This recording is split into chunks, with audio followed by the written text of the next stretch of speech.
La mémoire d'un quartier à présent à travers un album de vignettes autocollantes comme les albums Panini du temps longtemps.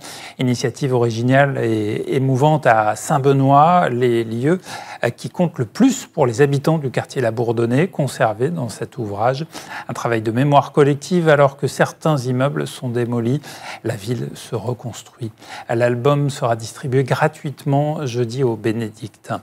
Rebecca Alexis-Langard. 410 bénédictins interrogés, 24 lieux de Saint-Benoît et Rive-Droite réunis en un album. Moi, en fait, quand je suis nouvelle sur Saint-Benoît, mais je trouve que c'est bien quand même pour la ville. Et il y a plusieurs numéros.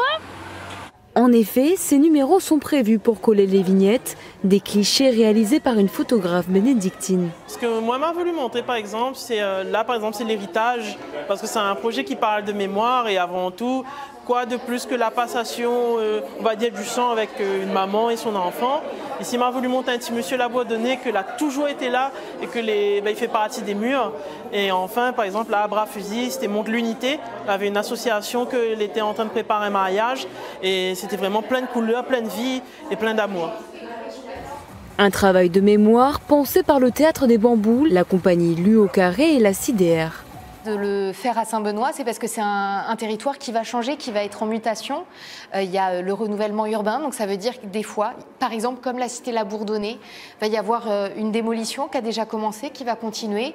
Et dans chaque appartement, c'est une histoire, c'est une mémoire. Et nous, on a envie avec l'album Pays, à notre endroit, avec l'art, l'imaginaire, on a envie de dire que chaque histoire compte. 1500 albums pays seront distribués gratuitement avec seulement quelques vignettes photos. Il y a 4 planches de vignettes qui sont dans des lieux cachés de la ville, dans les lieux secrets du quartier en fait. C'est vraiment juste autour du théâtre. Et donc l'idée c'est que les gens participent à cette chasse à la vignette et aillent dans ces différents lieux qu'on va leur communiquer pour récupérer ces planches de vignettes et compléter l'intégralité de leur album pays. Une loterie sera organisée le 11 juillet au Théâtre des Bambous pour récompenser le meilleur collecteur de vignettes.